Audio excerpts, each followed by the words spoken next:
According to the CDC, the number of high school students who experienced persistent feelings of sadness and hopelessness increased 14% from 2011 to 2021. Now, a bipartisan group of lawmakers is hoping to fight that with new legislation aimed at protecting kids online.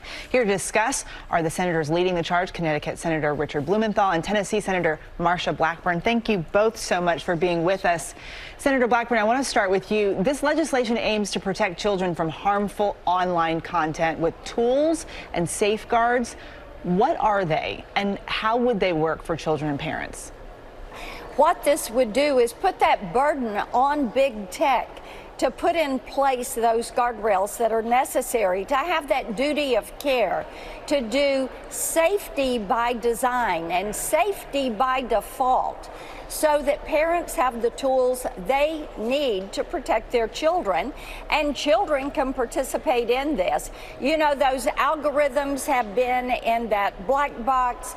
They would now have to disclose those algorithms. They would be made available to third-party researchers, and there would be a dedicated channel for parents to report harmful videos and postings, things that encourage that self-harm, that would cause children to maybe meet people that are going to be harmful relationships, like drug dealers and sex traffickers. And it would be a way for parents to report the cyberbullying that is taking place. Senator Blumenthal, critics are concerned that this bill could actually lead to more data collection on kids and also potentially stifle their access to information. What's your response? That's a really important question, and we've answered it in this legislation by limiting the amount of data collected. Very specifically, the big tech companies have been profiting by the use of algorithms driving more toxic content about eating disorders and bullying and sexual harassment and substance abuse at those teenagers repetitively and addictively. And so we want to limit the amount of information that is collected on teenagers and young people, because very often they are the product for advertisers that are given this information, or that the information is used to drive that content at kids about ads and other stuff. We purposefully do not have age verification, because age verification requires that data be collected, either to go to a data bank in the hands of the federal government, or vast gold mines of information in the hands of the big tech companies to further their efforts to use those eyeballs to repeat the content and drive advertising and dollars. So we're very sensitive to data collection as a potential downside here, and we've specifically addressed it. And Senator Blackburn, speaking of age verification, it's extremely difficult to verify users' ages on social media. How will this bill be enforced, and what penalties will tech companies face if they don't comply? The penalties and the enforcement is going to come from the Federal Trade Commission at the federal level, and your different states' attorneys general will have the ability to go after these offenders. As Senator Blumenthal likes to say, these armies of lobbyists and lawyers, big tech has geared up against this. They have fought it since the first day we started working on it.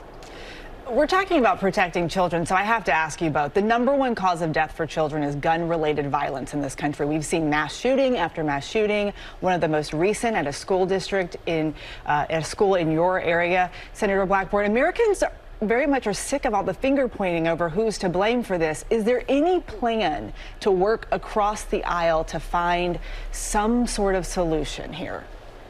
You know, we're here to talk about social media and the toxic effect of this content in not only spurring violence, but exacerbating the loneliness that may lead to violence.